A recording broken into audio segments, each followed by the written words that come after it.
We're on the back mountain road. You said something about dairy farming in this community.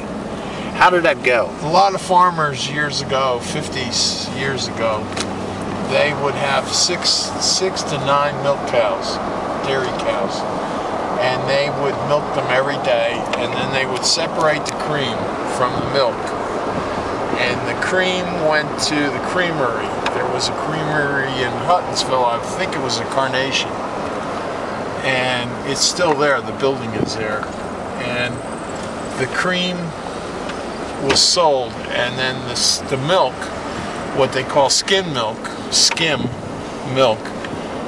they would mix that with feed, and they would, what they called, slop the hogs with it, and they would use it to make feed, and the farmers did pretty well on it. I know the Gillespie farm in Arborvale, Delbert Gillespie worked for the Farm Bureau, and his mother, May Gillespie, she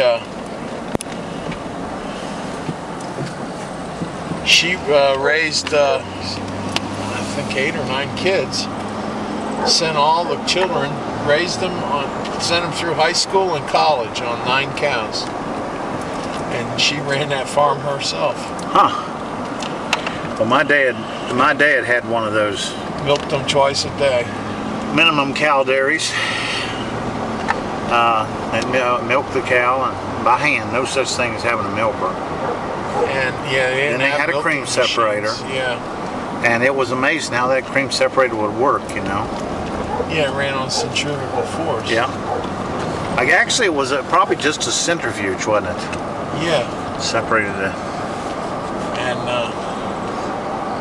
the funniest thing was, though, Carnation had a slogan on their cans of milk that said, "The milk from contented cows." Huh. Well, my daddy didn't have contented cows by no means, because they would roam around all over the place.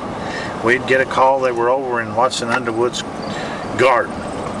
Well, those are the most discontented cows I've ever seen. Huh. They'd be everywhere. Of course, Daddy didn't have much in the way of fence. And in Huttonsville, where the creamery was, that was the end of the line for the Western Maryland Railroad for that particular division. Yeah. And the tracks ended right at that creamery. And then the cream originally went out by train.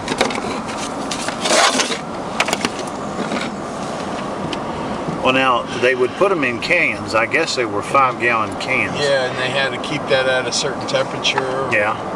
They had a real deep, remember they had a real deep lid? That lid had a sort of a cylinder on it. You put it in, it was awful easy to get them stoved up if you didn't put them in right. I know they sell pretty well at auctions. Yeah. People like to buy their milk cans. Yeah, those milk cans made a fine souvenir. Wayne Gillespie, 2 years ago, there was an auction in Greenbank at the ponds, they call it. It was Sam Elliott's estate was auctioned off, Granville Elliott, and he found at that auction, he found one of his mother's milk cans. Oh, really? From their farm, and he bought it. He said they for some reason didn't keep any of them. But yeah, I did a drawing of their farm. And that barn was built in 1947. It has a gambrel roof on it. It's a nice little barn. I've always been amazed with this back mountain. I think we used to call it the Pogue Lane Road. This is pretty. Well, the Pogue Lane Road is where you go down to the tunnel. Yeah, I did a drawing of this Pogue Lane church. Yeah, that's an old one there. Yeah, that was I guess a community church. It might have been Baptist. Yeah, I don't think it had a specific brand to it. Brooks Barnett, his family owned that land and donated it to the to build the church. And then when the church became defunct, he went and bought the land and the church back. And he's done a bunch of work on it, I think. Yeah, he has a wood shop in there, but Brooks, his back is starting to go out on him. Somebody wanted to buy it and turn it into a summer house, but then they were looking at what it would cost for a well and a septic, and they kind of backed off on it. So I don't guess it has a well and septic at all, right? I'm not sure. You know, a lot of these old wells really aren't enough to produce water for modern. No, they didn't dig down too deep. We grew up. I grew up with a well, but it was probably only 15 feet deep. But we managed to lose the bucket in it every once in a while. You had to drop that bucket and get that thing just to tip over just right. Still cutting hay. Well, Saw a guy out this morning cutting hay. Good farming country up here. Yeah, it's a pretty ride, but this road is dangerous when people fly on it. It is. There's a lot of empty old farm places, like old home places. It's a shame. I was telling people the other day, we were at a campfire, and I was telling them that 100 years ago there was 23,000 people lived in this county. Yeah. And in as late as the late 50s there was 17,000, and today there's, you know, 8,000. The census says 9,000, but everybody seems to think it's less than that. Now here's the Pope Lane Church. Yeah. It's been a while since I've been up here. That last time I was up here, they were putting siding on it.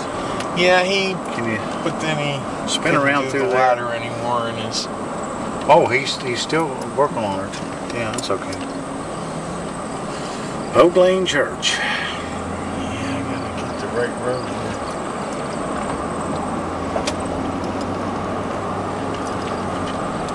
Well, now this appears what they call a Little Italy Road. Yeah, I don't know if it's this road. I don't think this is going to take us to the tunnel. There's nothing out there except a dead end. There's people out there, but that's Little Italy. When I get on it. There's a cemetery out here. Now, in fact, somebody told me that there's somebody living out here they called the Masked Man. Apparently, one night there was Janice pulled a raid off down there in town, and there was a man there that had a mask over his face. Huh. And they think they found that he lived out the end of one of these roads, but I'm not sure. Yep. Well, now there's actually more than one cemetery. This is right beside the road. I wonder how democratic that is to have a police raid with masks. I don't think it is. I think it's just some foolishness that I don't know who it was. You know, there's been some speculation that it might have been Totten in disguise, but I don't know. Huh. You see, there were a lot of Italians built a railroad. You know about that. Yeah. Now, the blacks... There's a family Circosta that lived out here, I was told. There's Anastasio and there's Circostas. Don't know who else that be down here, but I came in here and took pictures of their stones. Little Italy Road. I never did see anything that looked like a village or any sort. I guess it's just named for this. Sure are some fancy places coming up out here.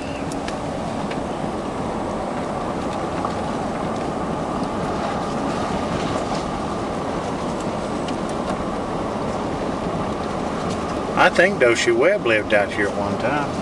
Whatever happened to her? She's still in the county? I haven't seen her in a long time. I guess she's here. There's people rent from her.